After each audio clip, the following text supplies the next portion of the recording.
You're listening to More Than Steps, the podcast where we geek out on how belly dance works, one coffee run at a time. I'm your hostess, Nadira Jamal. When we think about musicality, we always get the advice, just follow the music. But what does that actually mean?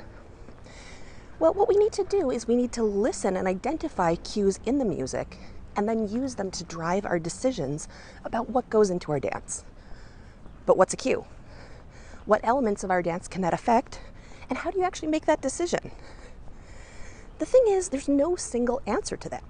So instead of looking for one all-encompassing answer, I think it's more helpful to assemble a kit full of tools that we can use in different situations.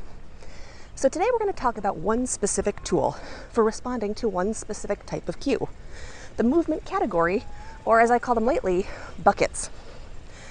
A bucket is a tool for translating aesthetic impressions that we get from the music into an appropriate movement selection.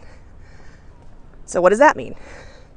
Well, when you listen to the music, you get a whole slew of impressions. Some of these might be emotional impressions, happy, sad, triumphant. Some of these might be more logistical impressions, like faster, slower, bigger, smaller. But a lot of them are really impressions about more abstract concepts. For example, soft, sharp, gooey, inward or outward, elegant, suspended, heavy, earthy, vibrating. You could imagine these almost like paints in a paint palette. And when we have those abstract impressions, we can use them to help us select movements that are appropriate for that moment in the music. So how do we do that? Well, I like to do that by creating buckets. A bucket is a collection of movements that suits a particular aesthetic impression. So the first step is to decide which impressions you want to create buckets for. Now, you can use the list that I cited a minute ago as a starting point and just pick and choose the ones that you like the best.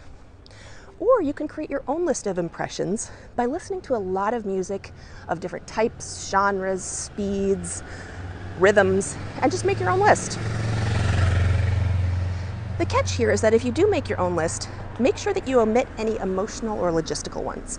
We only want the more abstract aesthetic impressions for this technique. Start with a list of 5 or 10. You can always add more later, and these will be your starting buckets.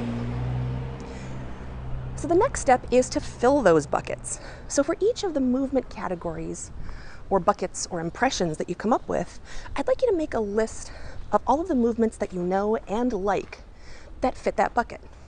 So let's say you've chosen gooey. What movements feel appropriate when you get that gooey impression?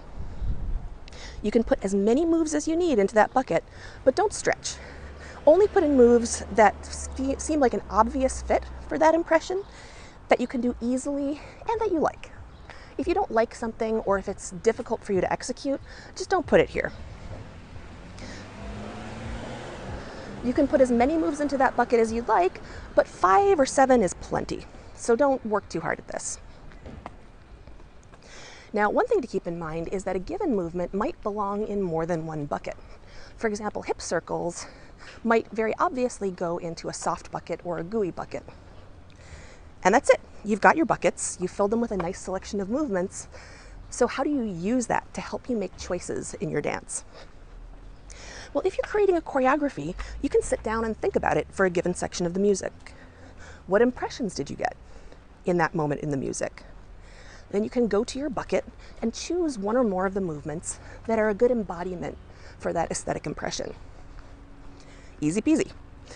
But where this technique really shines is in improvisation. In improv, one of the biggest challenges is choosing movements in the moment. What should I do next is a huge open-ended question. You know dozens or maybe even hundreds of different movements, and choosing one out of that huge pool is hard. So usually what happens is we either end up freaking out and picking one randomly that may not be the most musical selection in that moment, or reaching for the thing that is familiar, that we know will work, and not using our vocabulary to our fullest. Or sometimes we stand there like a deer in the headlights and don't make a decision at all for a few seconds. None of these is ideal. But buckets allow you to ask yourself a question that you can answer quickly. What impression am I getting from the music right now? And once you have that question answered, you can just reach into that bucket and pick one of a small number of moves. From that small number, it's very easy to choose something because the number is limited, but also because everything that you choose from that bucket will work. Everything that you've chosen is appropriate musically for that passage. Now, the big thing to remember is that there are no right or wrong answers here. What goes in your soft bucket might be very different from what goes in your best friend's soft bucket, and that is okay. So approach this from the perspective of your preferences and your ear for the music, and you'll be just fine. This isn't about finding any kind of objective perfection or finding the same answers as anybody else. It's more about just connecting with how you hear the music and what that means for your dance and your personal style. I hope you found this helpful, but if you'd like to be walked through it, this is featured on Improvisation Toolkit Volume 1, my instructional DVD. You can get that at bellydancegeek.com/toolkit. And if you like what you've been hearing, please leave us a review on iTunes. It helps us out, and it helps other people find the show. Thanks for listening. For more geektacular resources, visit bellydancegeek.com.